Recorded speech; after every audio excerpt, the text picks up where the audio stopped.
Hello दोस्तों, आज के वीडियो में आपका बहुत बहुत स्वागत है। आज की इस वीडियो में हम देखने वाले हैं कि वॉशिंग मशीन के अंदर जो एक प्रेशर सेंसर होता है ये किस तरह से काम करता है और उसे कैसे चेक किया जाता है। यदि उसमें खराबी होती है तो उसे हम कैसे ठीक कर सकते हैं, ये आज की वीडियो में हम देखने वाले हैं। सबसे पहले हमें ये जानना है कि ये प्रेशर सेंसर का काम क्या होता है। ये जो प्रेशर सेंसर होते हैं, इस प्रेशर सेंसर को आप टॉप लोड वॉशिंग मशीन में पानी के प्रेशर को या पानी के लेवल को नियंत्रित करने के लिए लगाया जाता है। अर्थात आपकी जो fully automatic top load machine होती है वहाँ पर और फ्रंट लोड की जो मशीन होती है वहाँ पर पानी की लेवल को नियंत्रित करने के लिए प्रेशर सेंसर्स भी लगाए जाते हैं। कभी कभी इस सेंसर में कुछ खराबी होने के कारण आपकी मशीन के अंदर पानी की लेवल को नियंत्रित नहीं रखा जाता। अर्थात मशीन जब चालू हो जाती है तो चालू होने पर इनलेट वाल्व यानी कि पानी के पंप के द्वारा कंटिन्यू आपकी मशीन में पानी आते रहते हैं और एक समय ऐसे आता है कि उसके अंदर पानी की लेवल नियंत्रित ना होने के कारण पानी ओवरफ्लो हो जाता है और आपकी मशीन में से पानी लीकेज की समस्या आती रहती है। मतलब वॉशिंग के दौरान भी कंटिन्यू वहाँ पर पानी आते ही रहते हैं। कभी कभी क्या होता है कि मशीन के अंदर पानी की लेवल नियंत्रित ना होने पर वहाँ पर वॉश साइकिल सही से काम नहीं कर पाता। तो ऐसे इसके कई सारे रीज़न है। ये स्पिन फंक्शन में भी बाधाएं डालता है, मतलब स्पिनिंग भी सही तरह से नहीं करता। ये सेंसर खराब होने की वजह से आपके डिस्प्ले के ऊपर, मशीन के डिस्प्ले के ऊपर PE ऐसे कुछ एरर्स आते हैं।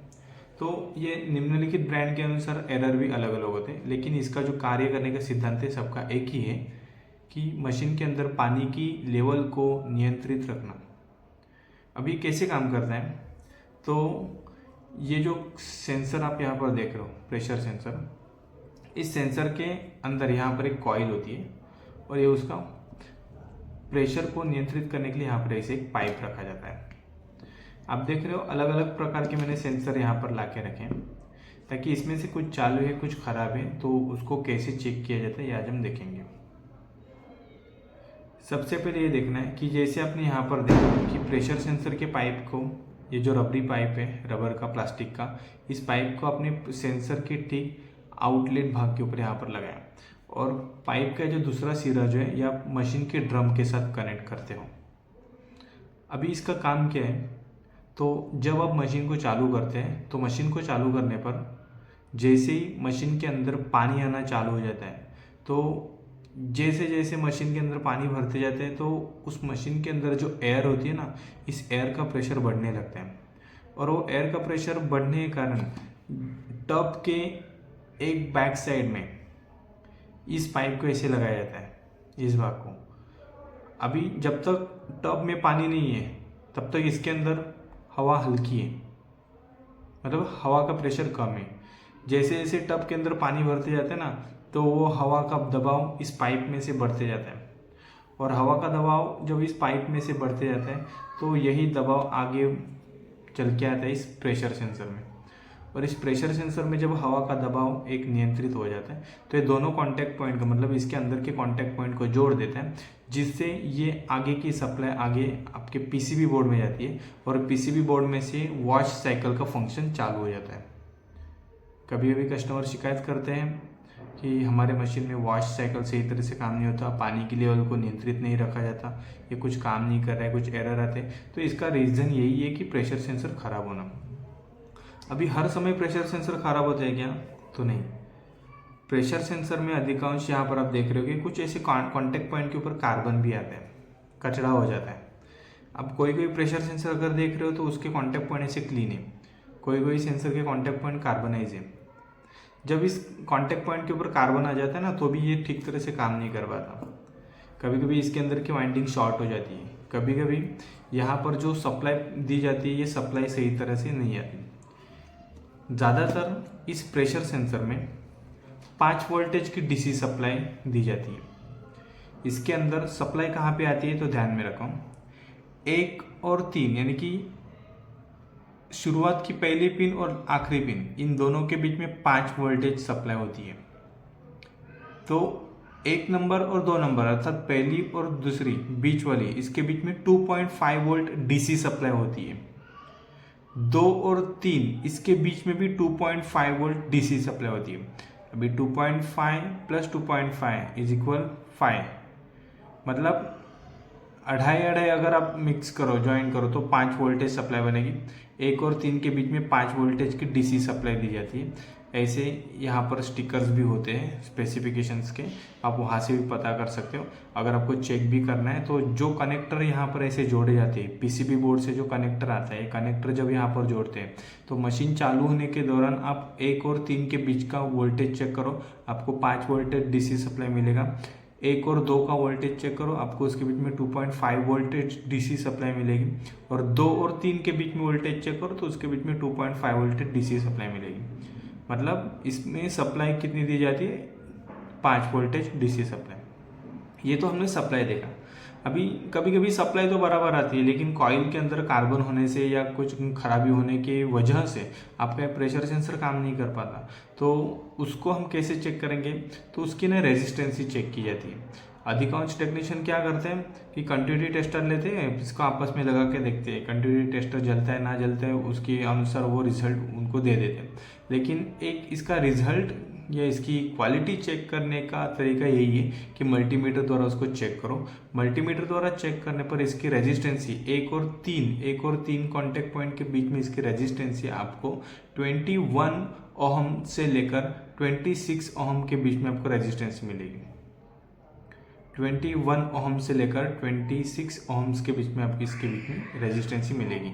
इसके विपरीत अगर कम या ज़्यादा रेजिस्टेंसी आपको दिखाई देती है तो समझ जाना है आपका प्रेशर सेंसर खराब है। जैसे मैंने शुरुआत में आपको कहा कि कुछ प्रेशर सेंसर के ऊपर ऐसे कार्बन आ जाते हैं। देखो ये प्रेशर सेंसर है, यहाँ पर कार्बन है, तो कार्बन जब हो जाता है ना इसके कॉन्टैक्ट पॉइंट के ऊपर, तो इसके रेजिस्टेंसी में और बाधाएं आ जाती है जिससे काम नहीं कर पाता। तो उसको कैसे ठीक करेंगे ये भी हम देखने वाले हैं।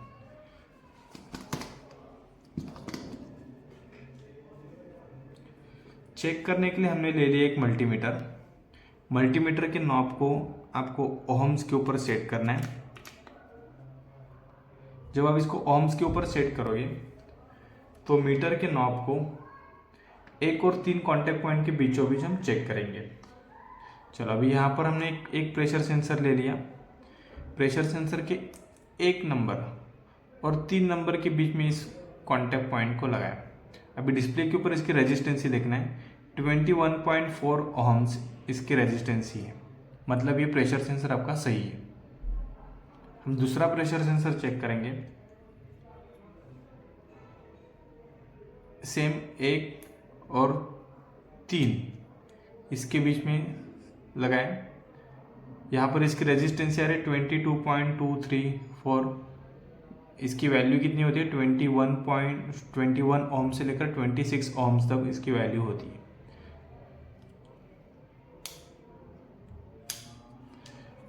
उसी तरह से अभी हम दूसरा चेक करेंगे। यहाँ पर अभी देख रहे हो कि इसके कॉन्टैक्ट पॉइंट के ऊपर कार्बन है, तो ज़रूर यहाँ पर ना हमें कुछ दिक्कत आएगी।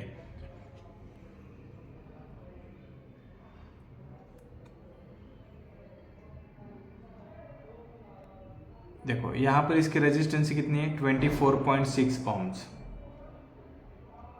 अगर मैं इस कांटेक्ट पॉइंट को निकाल के अगर आगे की ओर टच करूँ, जहाँ पर कार्बन है उस कार्बन वाले भाग को अगर आगे की ओर टच करूँ तो यहाँ पर इसकी रेजिस्टेंस नहीं बताएगा। देखो ऐसे कम ज़्यादा बताएगा। तो इस सिचुएशन में आप क्या करोगे, कस्टमर को बोल दोगे आप प्रेशर सेंसर खराब है? नहीं। उस स्थिति में आप इस प्रेशर सेंसर के कनेक्टर को साफ कर सकते हो। आइदर सोल्डर मशीन के द्वारा यहाँ पर वायर्स को ज्वाइन करो, सोल्डर करो और इसके रेजिस्टेंसी चेक करो। इसको क्लीन करके ही सोल्डर करना है। कार्बन होने की वजह से इसके बीच में सप्लाई सही तरह से आगे नहीं पहुंच पाती और रेजिस्टेंसी नहीं बताता है, कॉइल या सेंसर सही से काम नहीं कर पाता।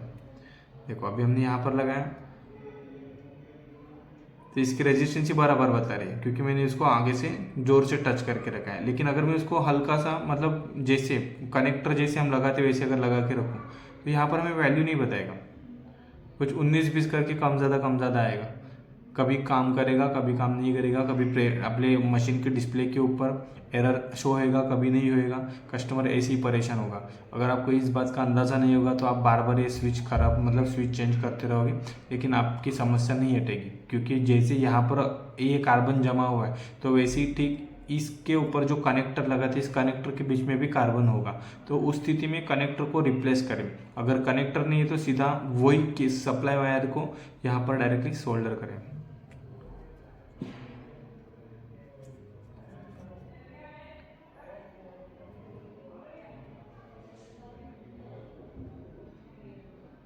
इसकी रेजिस्टेंस है 25.6। मिनिमम वैल्यू कितनी बताइए? 21, मैक्सिमम 26। इसके बीचों बीच अगर इसके रेजिस्टेंसी आती है तो आपका सेंसर सही है।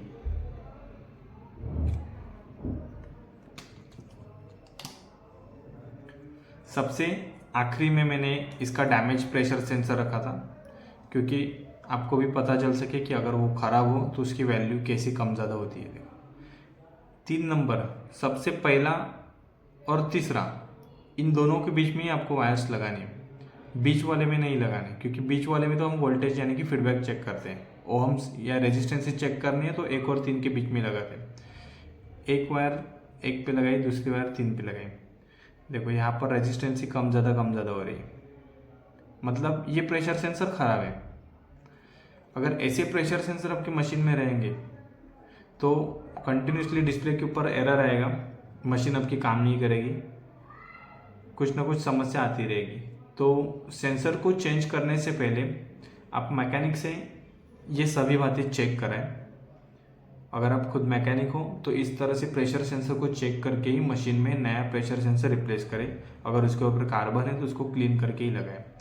इससे आपके काम में कभी भी आपको रिविजिट नहीं आएगी। एक कस्टमर के घर पे आपको बार बार विजिट करने के लिए नहीं जाने पड़ेगा और मशीन भी सही तरह से काम करेगी। इसी तरह से अलग अलग वीडियोस देखने के लिए हमारे चैनल को लाइक, शेयर और सब्सक्राइब ज़रूर करिएगा। वीडियोस को पूरा देखने के लिए धन्यवाद।